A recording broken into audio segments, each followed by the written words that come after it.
Watu wa Kiyahudi wamerudi Yuda kutoka uhamishoni mwao Babeli, na mara moja wanamfanya Bwana kuwa kipaumbele chao maishani wanapoanza kujenga upya hekalu huko Yerusalemu. Wamejaa furaha na shauku. Haichukui muda mrefu kabla ya kumaliza msingi wa hekalu, lakini kwa bahati mbaya wanavunjika moyo. Wanapingwa na kazi inasimama ghafla. Upinzani huu ulitoka kwa watu wasiomcha Mungu katika eneo hilo wanaojulikana kama Wasamaria. Hawa wapinzani hawataki watu wa Kiyahudi warudi katika nchi ya ahadi, na hawataki waanzishe tena ibada ya Mungu wa Abrahamu. Kwa hivyo watajaribu kila wawezalo kuwavunja moyo watu wa Kiyahudi. Hata wanatishia kuwadhuru kimwili. Kweli, kuvunjika moyo na upinzani wao kulifanikiwa. Watu wamevunjika moyo sana, wamekata tamaa kiasi kwamba waliacha kazi yoyote nyingine au kazi zaidi kwenye hekalu, na walisimamisha kazi hiyo sasa kwa miaka 15 ijayo. Sasa tuko hapa katika sura ya 5. Katika Ezra wakati wa Mfalme Dario wa Uajemi, na Bwana anakuja na kuwahimiza watu wake kurudi kwenye mradi huu muhimu wa ujenzi upya. Na Mungu anawatuma himizo hili kupitia vyanzo viwili. Kwanza, wanahimizwa na manabii wa Mungu. Sura ya 5 na aya ya 1 inasema hivi: sasa manabii Hagai na Zekaria mwana wa Ido waliwatabiria Wayahudi waliokuwa Yuda na Yerusalemu kwa jina la Mungu wa Israeli aliyekuwa juu yao. Sasa hatimaye tutafikia ujumbe wao ambao umeandikwa katika maandiko, katika vitabu vya Hagai na Zekaria. Lakini kwa sasa wanakuja kuwahimiza watu kushinda hofu na wasiwasi wao binafsi na kumaliza kazi. Wanaelewa kwamba watu wanapomfanya Bwana kuwa kipaumbele chao, Mungu atashughulikia mengine yote. Inanikumbusha Hudson Taylor, mishonari wa China ambaye aliwahimiza timu yake ya wamishonari katika miaka ya 1800 walipokabiliana na vitisho vya kimwili na matatizo ya kifedha. Alikuwa akisema kwao, ikiwa unamtii Bwana, majukumu yote yanabaki kwake. Ninapenda hilo. Kweli, kwa bahati nzuri, watu hapa wanaitikia kwa imani na utiifu. Mstari wa 2 unatueleza wakaamka na kuanza kujenga upya nyumba ya Mungu iliyoko Yerusalemu, na manabii wa Mungu walikuwa pamoja nao wakiwasaidia. Sasa, wapendwa, hii haimaanishi kwamba matatizo yao yote yaliondoka. Kwa kweli, upinzani unachachamaa mara moja.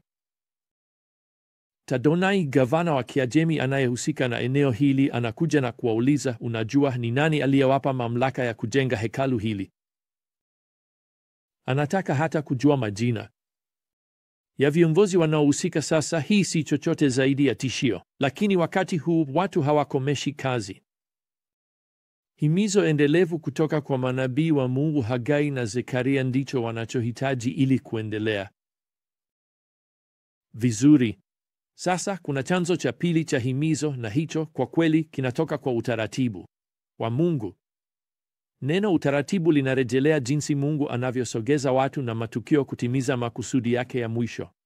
Hii ni njia ya Mungu ya kuonyesha kwamba yeye ndiye mchezaji wa mwisho wa chess anapobadilisha historia kuelekea upande wake. Sawa, gavana Tatanai anatuma barua kwa Mfalme Dario akitumaini kwamba Dario atafunga mradi huu wa ujenzi upya wa hekalu.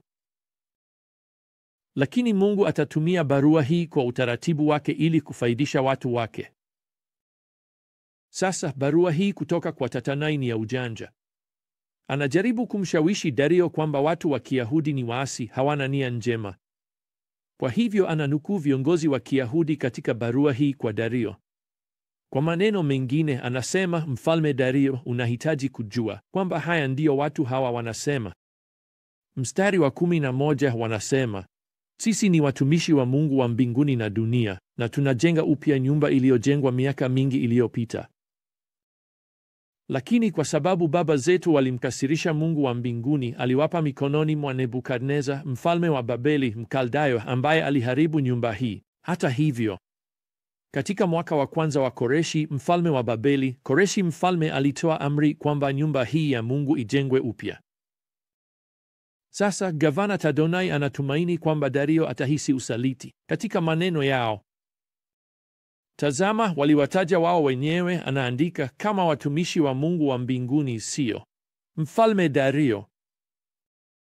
Tadonai pia anajumuisha kumbukumbu ya mfalme Koreshi, akitangaza amri kwamba hekalu lijengwe upya. Kweli, Tadonai haamini kwamba mfalme mpagani kama Koreshi angeweza kutoa amri kama hiyo. Kwa hiyo, kimsingi anamuomba Dario aende kutafuta kumbukumbu za kifalme kuthibitisha kwamba hilo halikuwahi kutokea. Lakini unajua nini?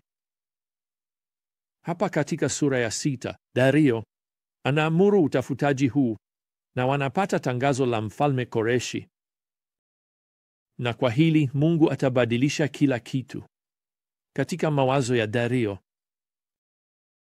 Kwa hiyo mfalme Dario basi anaandika barua kurudi kwa Tatanai. Ninapenda barua hii. Anadai hapa katika aya ya 7, acheni kazi ya nyumba hii ya Mungu ifanyike peke yake. Acheni gavana wa Wayahudi na wazee wa Wayahudi wajenge upya nyumba hii ya Mungu kwenye eneo lake. Barua ya Tatanai inageuka kabisa. Mungu kweli alimhamasisha Koreshi miaka iliyopita kuwaachilia Wayahudi, kujenga upya hekalu na kuweka tangazo hili kule kwenye kumbukumbu za kifalme. Na hiyo siyo yote. Dario pia, kwa kushangaza, anadai msaada wa kifedha kutoka kwa gavana Tatanai. Barua yake kwake inasema hapa katika aya ya 8, zaidi ya hayo, natunga amri kuhusu kile wewe Tad na mimi mtakachofanya kwa wazee hawa wa Wayahudi kwa ajili ya kujenga upya nyumba hii ya Mungu. Gharama inapaswa kulipwa kwa watu hawa kikamilifu na bila kuchelewa kutoka kwenye mapato ya kifalme, kodi ya mkoa. Kwa maneno mengine, Tad na mimi nataka uanze kusaini hundi zote kulipia gharama za mradi huu wa ujenzi. Na kama hiyo haitoshi, Dario anadai zaidi hapa katika aya ya 9, na chochote kinachohitajika, mafahali, kondoo dume au kondoo, kwa sadaka za kuteketezwa kwa Mungu wa mbinguni, na wapewe kila siku bila ukosa. Na kisha una hips nzuri hapa chini ya barua katika aya ya 10, ambapo Dario anawaomba watu wa Kiyahudi wamuombe yeye na familia yake. Wow. Unaweza kuona utunzaji wa Mungu. Katika yote haya, Mungu anageuza kabisa vitendo na nia za uhasama za gavana. Na katika miaka 4.5 hekalu linajengwa upya na bili zote zinalipwa na gavana Tatanai. Kweli, hii inahitaji sherehe.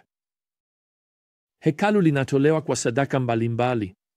Makuhani na Walawi wote wamepangwa kwa ajili ya huduma ya Bwana.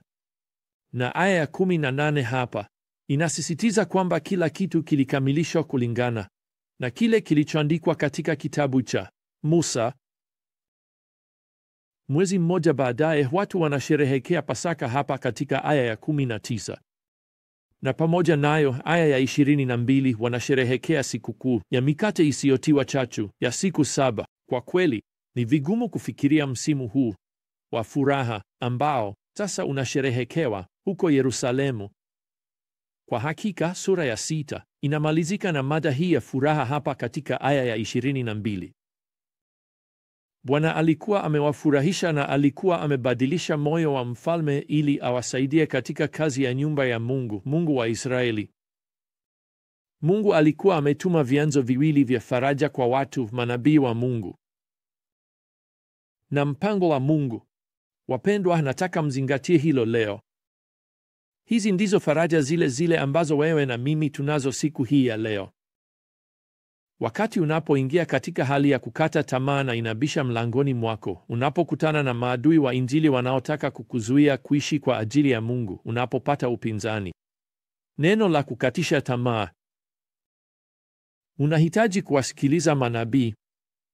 Yaani, unahitaji kusikiliza neno la Mungu lililoongozwa. Itakutia moyo kubaki thabiti. Usiumbishwe, ukizidi sana katika kazi ya Bwana, ukijua kwamba katika Bwana kazi yako si bure. 1 Korintho 15:58. Nataka pia uhamasike na mpango wa Mungu, ukijua kwamba kwa wale wanaompenda Mungu mambo yote hufanya kazi pamoja kwa wema, kwa wale walioitwa kulingana na kusudi lake. Warumi 8:28.